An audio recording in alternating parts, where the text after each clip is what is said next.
And we're live. Hey everyone, and welcome back to the LGBTQ Business Podcast. My name is Jamie, and I'm helping to co-host the show as always. Stefan, hey man, how are you? Hey Jamie, I'm very well, thank you.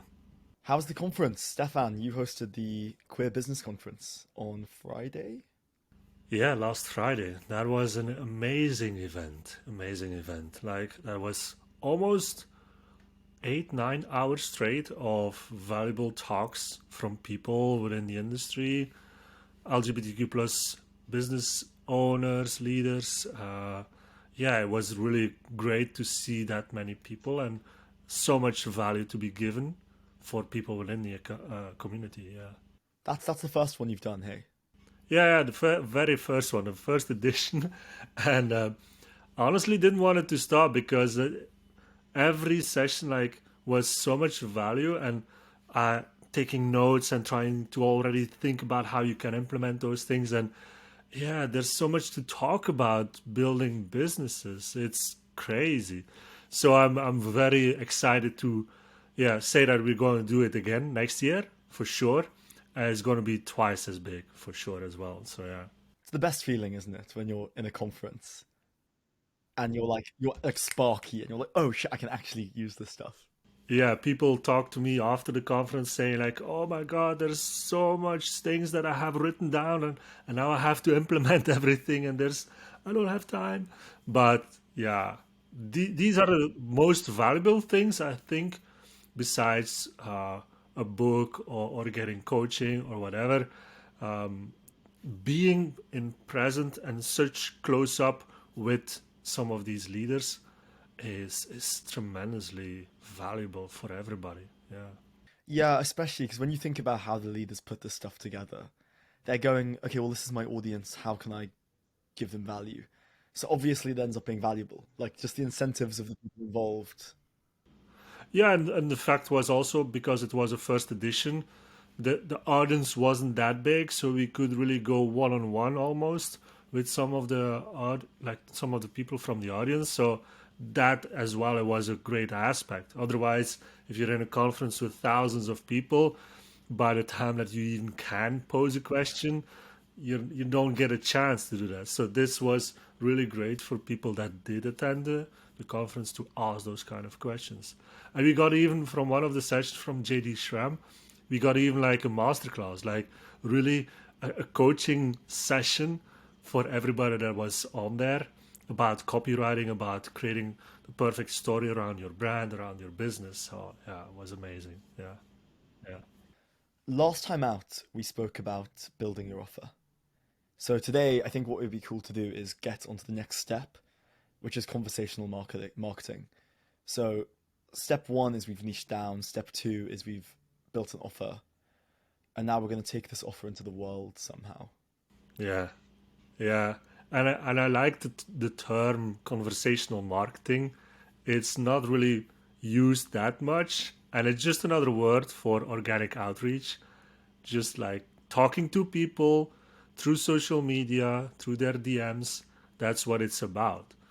Because I talk a lot to business owners, and they all think that, okay, I'm just going to create an offer and create some content around it, and magically people will start appearing in front of me and I can start selling. Well, it doesn't work that way. I mean, if you're an influencer, maybe, but even influencers had to start somewhere. So the first step, really, once you get your offer down, is to validate it with your audience, with your niche that you have selected. So you need to create an audience around yourself, an audience with your ideal customers. And how do you do that? Well, it's as simple as just start talking to people, but the right kind of people, right? Where do you find them? Yeah, good question. Where do you find your ideal customers? Well, we did the exercise around niching down. That's where we already filled out, like, we already made our overview of criteria that we want to select once we reach out to people. So if we have a great group of business owners, let's say, And one of the criteria is they have to be LGBTQ+. Well, that's a filter that we have to apply on social media as well. On Instagram, it's pretty easy because you can use hashtags. So think about the most relevant hashtags that connect to your ideal audience. You start with that, and then you start connecting with people, right? If your audience is on LinkedIn, it's a bit different. Then you really have to take a look at the industry and are there starters, what's the geographic location, and all of that. So each platform has its own way to filter the audience that you want to reach. And once you've filtered them, how do you come across in a way that's not just totally spammy? Be yourself, really. It sounds simple, but that's what it is. I mean, you don't want to be their friend per se. You don't want to become everybody's best friend. You want to build some kind of relationship with your ideal customer, but you cannot go out there and say, hey, I'm Stefan here and I will sell you my coaching program. That doesn't work. Or even like, hey, I'm Stefan, I'm a coach for business owners and I thought it would be interesting for you. That doesn't work either. Because people are, especially in these days, once COVID hit, everybody went online. So everybody was doing the same. Everybody was blasting text messages to people's DMs and inboxes. So right now, like after 2 years, people are sick and tired of getting those kind of messages. So you need to go at it in a way that the people that you reach out to already have some kind of connection with you. And that's usually by building your audience. So if you think about Instagram, it's about people that follow you, right? So make people follow you first and then reach out to them. And to make people follow you, you have to reach out to people or you have to engage with some of the content or the influencers that relate to your business. And then they will come to you. But once they come to you, once you start building that audience, then you need to engage with those people through DMs and just ask genuine questions like, hey, thank you for the follow. What made you follow me? What triggered you to follow me? So you at least know why they are there. Yeah, what tends to be the most effective platform? Is it industry dependent? Because I know like LinkedIn outreach. I mean, LinkedIn is effectively now a B2B sales platform. So obviously LinkedIn is massive. Instagram obviously is a big deal. Is there a particular way of knowing what platform is right for you? It's really about who do you want to target. I think LinkedIn is really about more B2B indeed, professionally, people that are in the business already, that are in a particular industry. It's more serious, I would say, on LinkedIn. Instagram is more informal, where you would find more people. If you're doing B2C, for example, then Instagram would be a better choice, because if you reach out, if you're a coach, a life coach, for example, and your ideal target is people that are coming out, or youngsters, for example, they are not necessarily on LinkedIn to do business. They are on LinkedIn maybe to find a job, right? So, but they are on Instagram to share their life, right? So if you're a life coach and you target those kind of people, then Instagram is a good choice to start with. Is there a specific wrinkle here about the LGBTQ plus community, and where there are platforms that work better in the context of being part of the community? It's an interesting question, because since we with Titanology shifted our niche to LGBTQ+, and since I really went all in on Instagram, that was where I saw the greatest success. Before that, I was on Facebook, and I didn't really see that much of an effect. So in my case, I would say Instagram was really my platform to get started. But now that I'm adding more services, more offers to Titanology, my niche or my audience is expanding. And for LGBTQ plus professionals or business people, I have to go to LinkedIn. I will not find those people only on Instagram. I will find small business owners on Instagram. But if I'm targeting people that have already been in business for a couple of years, that are creating uh, big businesses that have already gone through a lot of these hardships, a lot of these struggles, people with some baggage, let's say, on their business shoulders, then I have to go to LinkedIn. So you have to look at your offer, what is your niche connected to that offer, and then you have to indeed select your starting platform. It doesn't mean that if you start with Instagram that you should just stick with Instagram, because things change. Now TikTok is there. So TikTok also has a specific audience. And for people that say, yeah, but TikTok is only for kids, it's not true. Even B2B can be done on TikTok. Facebook is a weird one because I'm 24, so Facebook was the only platform of any relevance between the ages of 13 and 16. And then Instagram came in and blew it out the water. And now, when I'm chatting to people a couple of years younger than me, the idea of using Facebook is like grandpa. It's not even like, it's like me saying to you, hey, will you MySpace me? I know it's a totally different thing. And it's an interesting point because these platforms really are audience specific. Let's just take LinkedIn for a second because I know a lot of business, as we've spoken about, goes on there. I've read a fair amount of research that says video messages and audio messages have significantly higher success rates than um, written DMs, basically. Is that your understanding as well? 100%. Yeah. Like people that get DMs all day, every day, they think you're a bot because automation is very everybody uses automation, so everybody thinks it's a bot.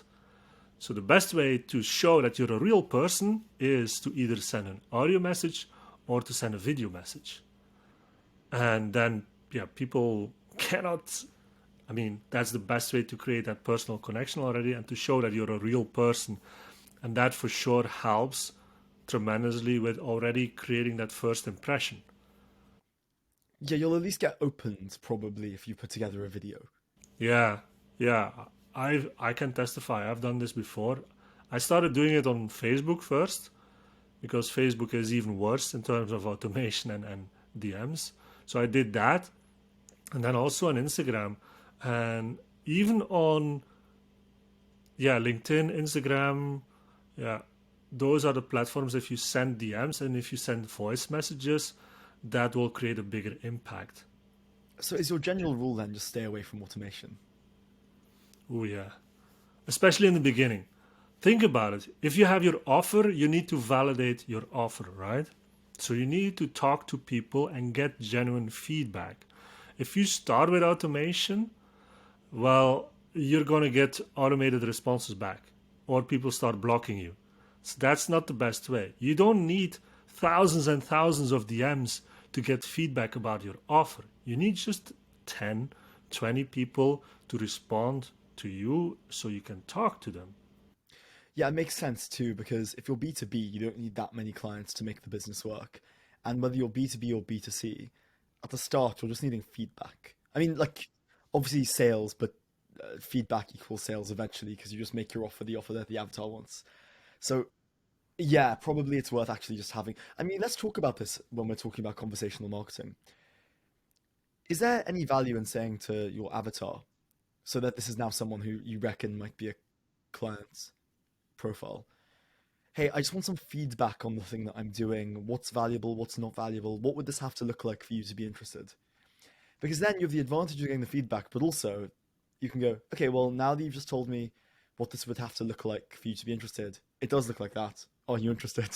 Yeah, yeah, 100%. It's definitely something that I tell people within the academy, within the Technology Academy, is then say that you want to do some market research, genuine market research. You want to get feedback. So ask some questions that are related to your offer that you want to get good, valuable feedback from. And indeed, like, people will give you their struggles, their challenges, because it is an interview. It is market research. It's not a sales conversation. The interesting thing there, though, is you probably need to start in your network, because in the same way it's hard to get on a sales call, it's probably hard to get on a feedback call if you're going in cold. Well, I mean, people are more open to do an interview, if you frame it like that, than on a call. Yeah, I wonder, is there some survey monkey thing that works here and that's a way of getting it done? Or do you need to actually be in the room with someone? You can do also with surveys, with forms, Google Forms, whatever you want. But I mean, you want to, people don't have time, right? People are busy. So if you send them something that will take time for them to fill out, they will not do it. So you better just get on a 15-minute call. Everybody has 15 minutes a day. So you do that, you get your feedback, and that's done, right? Yeah, and also if you go surveys, you miss the opportunity to like build a relationship and Yeah. like as much as it's not a sales call, it would be quite nice if it turned into a sales call. Yeah, and it will, because people give you the answers and you will provide them some value. Uh, they will say, oh, I have this issue, I have this problem. And you can say, well, I'm building something around that problem that will help you out with that. Would that be of value to you? And if they say, yeah, So when you think about conversational marketing, I'm trying to work out how organic an exercise this is because I'm imagining some big Excel sheet with LinkedIn, Instagram, Facebook, like columns, right? And then going about it that way. Would you advise creating a kind of structure around the research and the conversational marketing? 100%, yeah. It's all connected to a CRM. You need to have a CRM in place. If that's a Google Sheet, fine. If that is something like ClickUp or something like Asana or a real CRM, right? It doesn't really matter, but you have to have something where you can keep track of everything. Because you will be sending, on average, you should be sending on average 10 conversations, 10 DMs per day, at least 10 new people per day, and follow up with the people that you have reached out to yesterday or the day before that. So, but there's only so much time in your day. So what do? You need to make sure that you're strategic about your outreach. So if you only have 1 hour or 2 hours, who do you reach out to? Who do you follow up with first? You need to know that. So you need to indeed construct a list, gather all the information, and qualify those leads to say, okay, these people are most important. They are very close to closing, to converting into sales. So I need to follow up with those people first.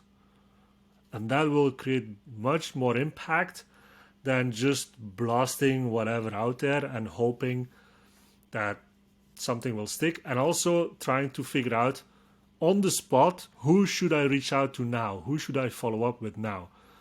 Not always the people that react immediately.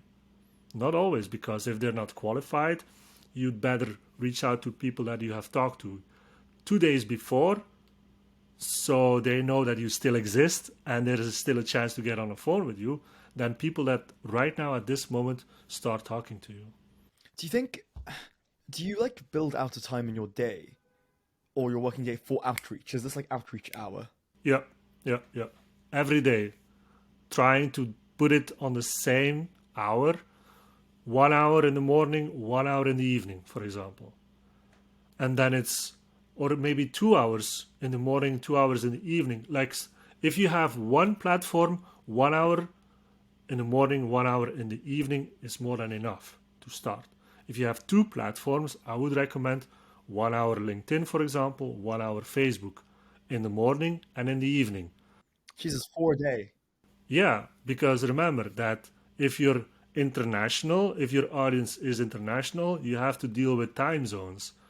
So you can't start reaching out to people in our morning in European time if you're talking to people in America. You have to do that in the afternoon.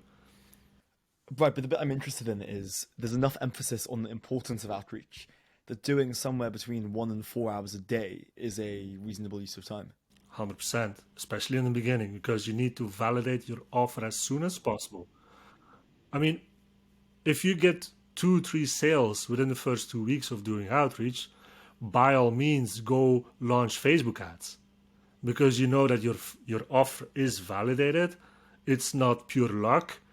It is predictable. It's repeatable. So then you have to leverage more of your time. So you need to include Facebook ads. But you need to get there. And to get there, you need to validate your offer. Yeah. And that's where a lot of people again get stuck. And there's a lot of resistance to doing it like that, because everybody is so big on you have to create content, you have to create reels, you have to create cute videos, blah, blah, blah. It's all fine, and you're going to get thousands of followers and thousands of likes and thousands of engagement. But what do you do with them? Yeah, and also there's a point here about creating barriers to entry that don't exist. It's brilliant if you have thousands of followers and gorgeous content. That's what we're doing here in some ways, right? But let's not pretend that you can't talk to a prospective customer or get your offer validated because you don't have a TikTok. Yeah, you don't need all of that. You don't need content. You don't need a website. You don't need anything to validate an offer. Because remember, salespeople before the social media age were selling their products. How? How did they sell them? Yeah.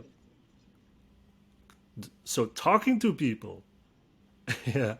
So the only difference now is instead of us picking up the phone, we start DM conversations. Yeah, there's a wider point here about businesses, especially at the start, especially in the LGBTQ plus community, where like we can create barriers to entry that don't exist. I think it's difficult because we see Instagram and we see things that are so polished. And then we compare what we're offering against that polished thing and we go, well, I could never take this to market or validate the offer unless mine also looked like that. But it's making a crucial mistake, which is the quickest, most effective route to your thing also looking like that is having a fucking conversation in Yeah. real life. Just talk to people, Yeah. please. But there's so much reluctance to do that because people are afraid of getting out there, putting That's themselves out awkward. there. No one wants to But why there. is it awkward? Why? Well, I'm sort of playing slight devil's advocate here, but it's awkward because it's not nice to feel like you're putting yourself out there and either they're rejecting you, which sucks, or they're rejecting the quality of what you're offering, which also sucks. Maybe it's some combination of both, which is a nice heady mix. So it's a fear of rejection. Yeah, fundamentally, it'll end up boiling down to a fear of rejection.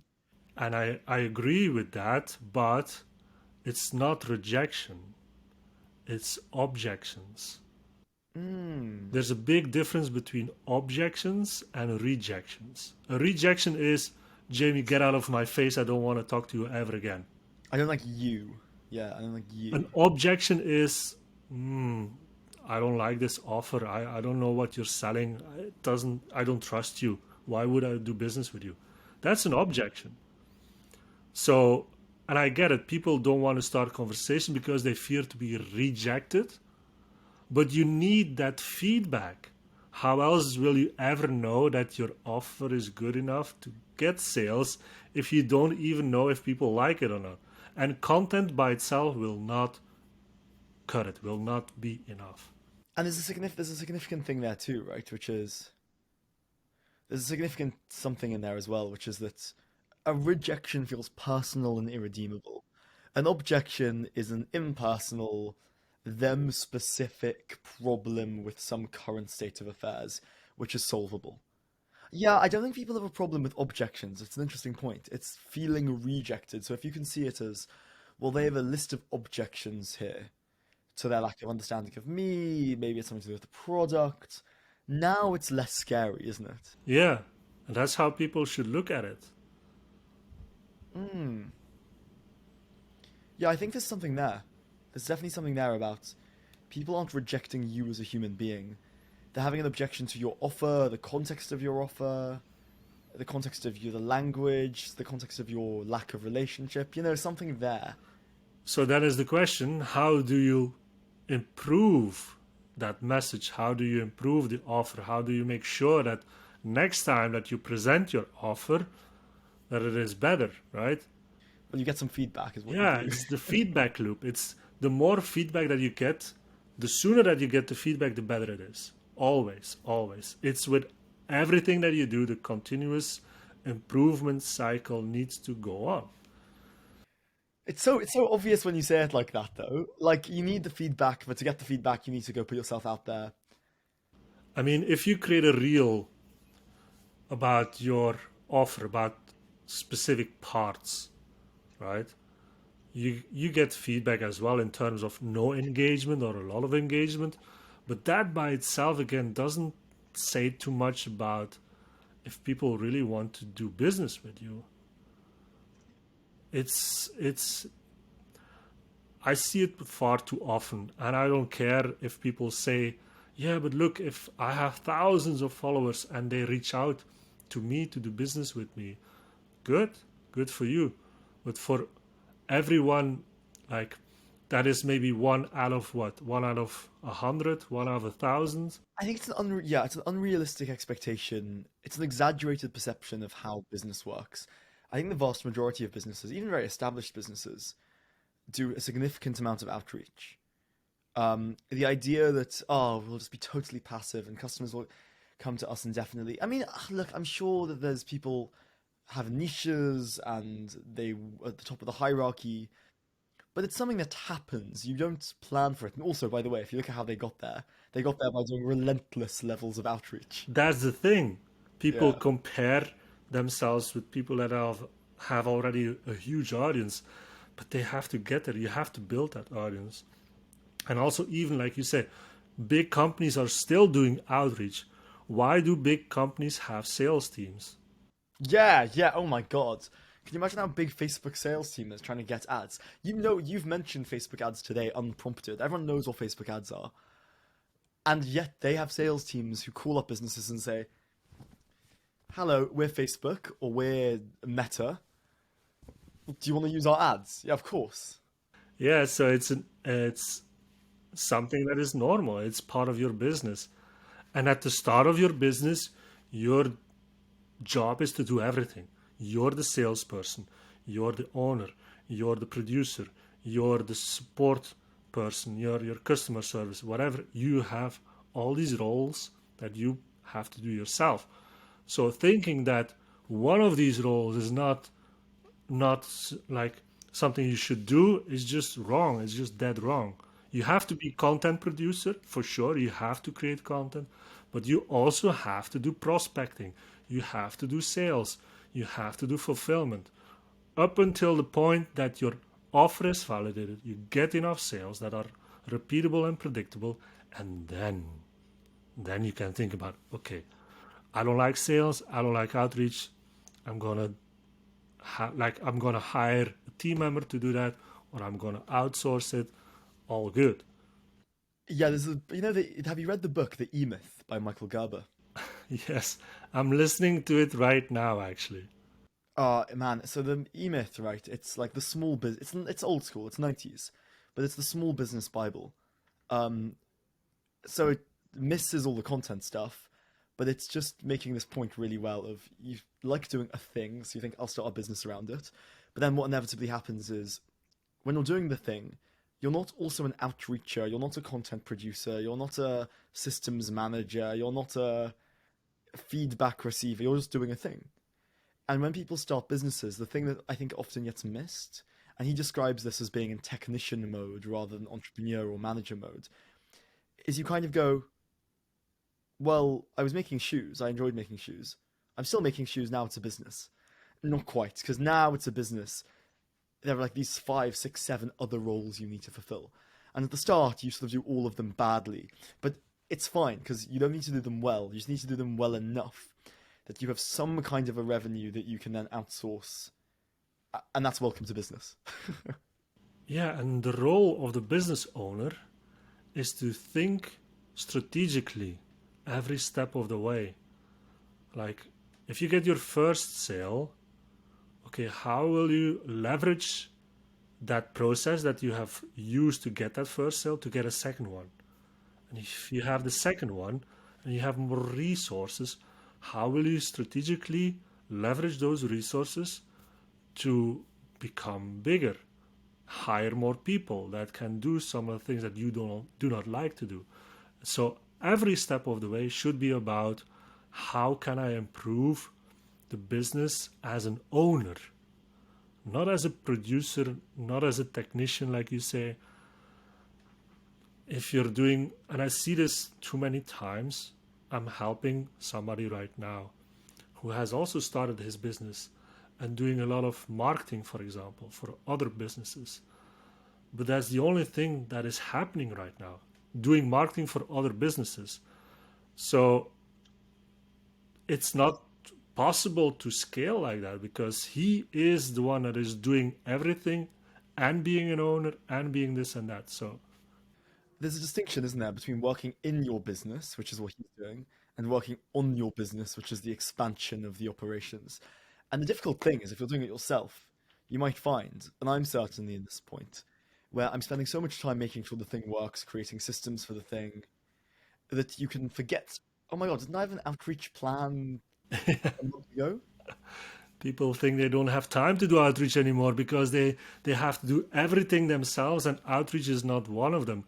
Well, if you still want to have a business a year from now, I recommend that you make a priority of outreach until you have enough resources to start adding new team members.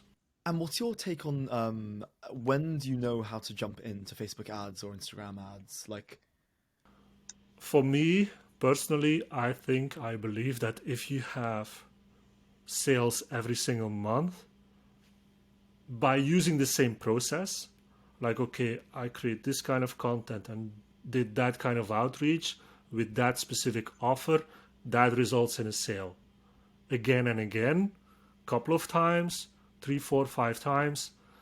Then you take that process, you take that message, you take that offer, and you create an ad, a Facebook ad around that.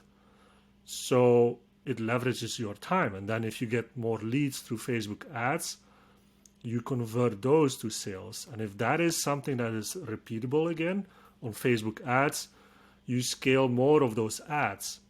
And that's how you create a bigger business. At a certain point, everybody needs to do advertising at a certain point. so in short, once the thing's validated, once you know this kind of messaging, this kind of dopamine, these kind of pain points, at that stage you can go and do some ads. For that specific offer, remember, we can have several offers within our company, but we start with one offer, our core product, and we make that work. And then we can leverage Facebook ads, and then we can create a new offer that we try to sell. And if we sell that new offer again and again, we create ads around that new offer, and so on and so on. But it's offer specific. It's you're not validating one offer and then advertising your business. You're validating an offer and then advertising your offer. Yeah, 100%. Because if we're looking at the sales process, for example, if people are having objections, usually they are not objected to the fact that they want to work with your company. Like Titanology. Nobody has an objection against Titanology. That's my company.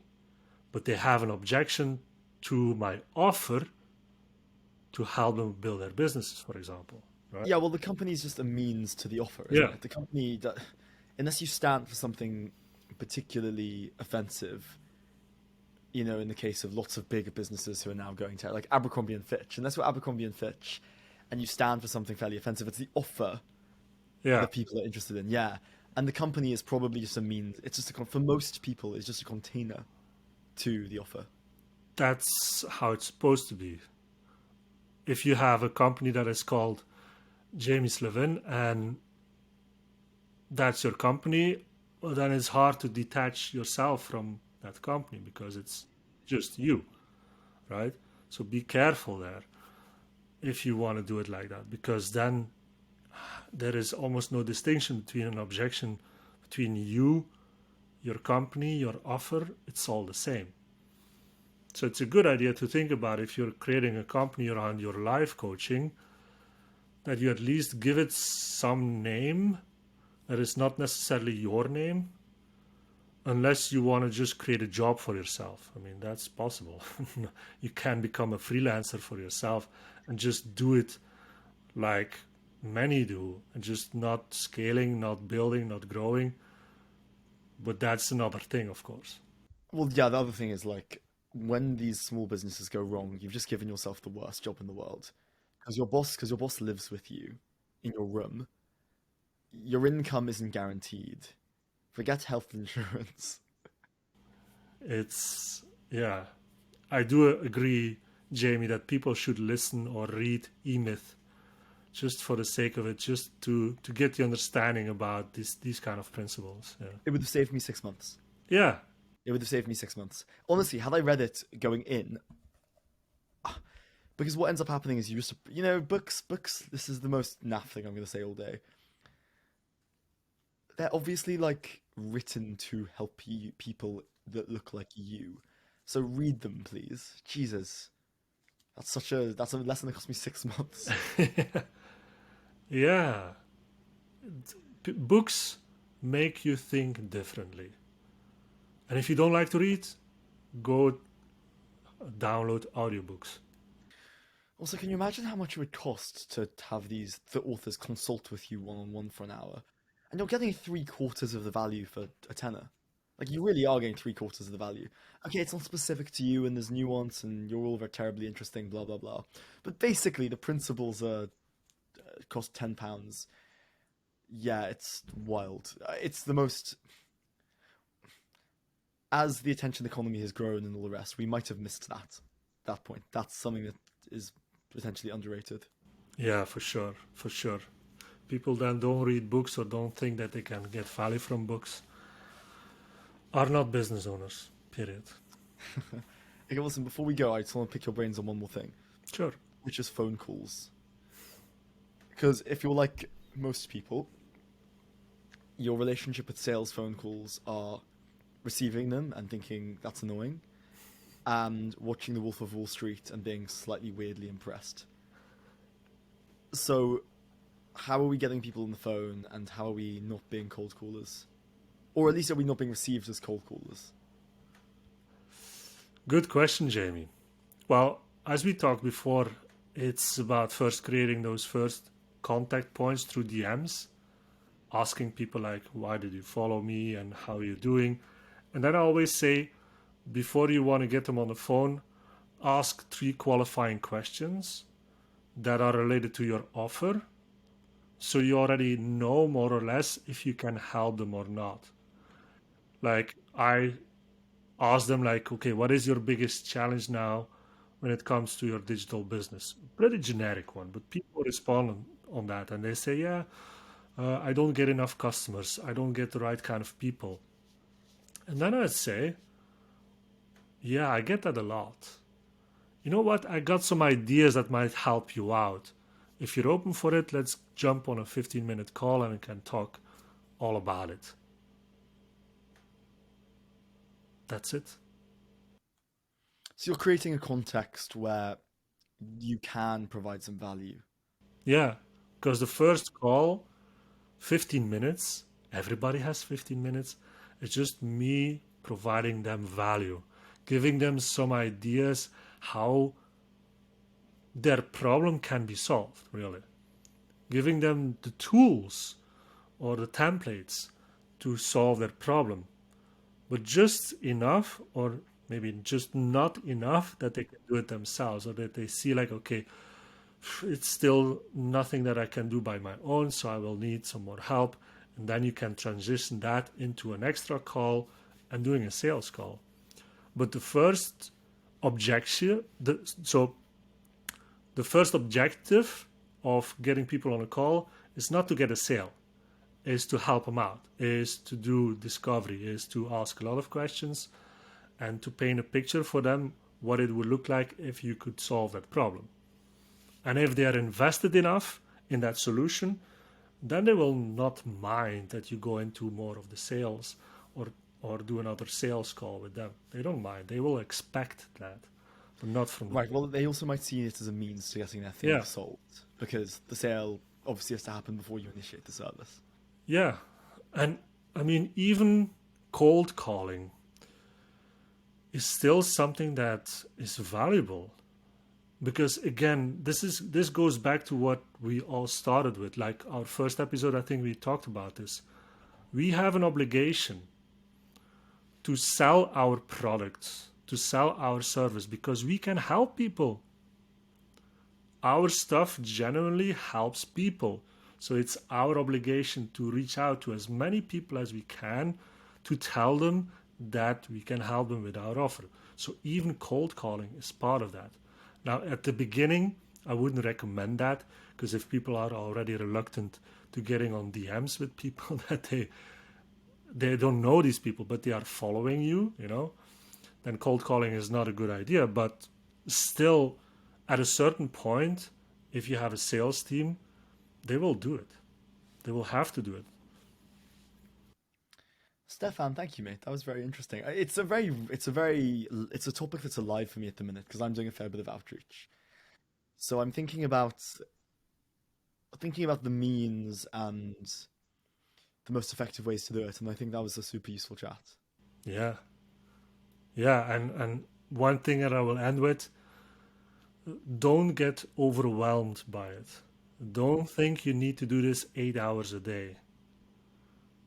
Guard your time, guard your energy, and make sure that you can do it every day a little bit so it becomes a habit. Stefan, thank you, mate, and thank you everyone for listening to the LGBTQ plus business podcast. And as always, we'll see you in a couple of weeks' time.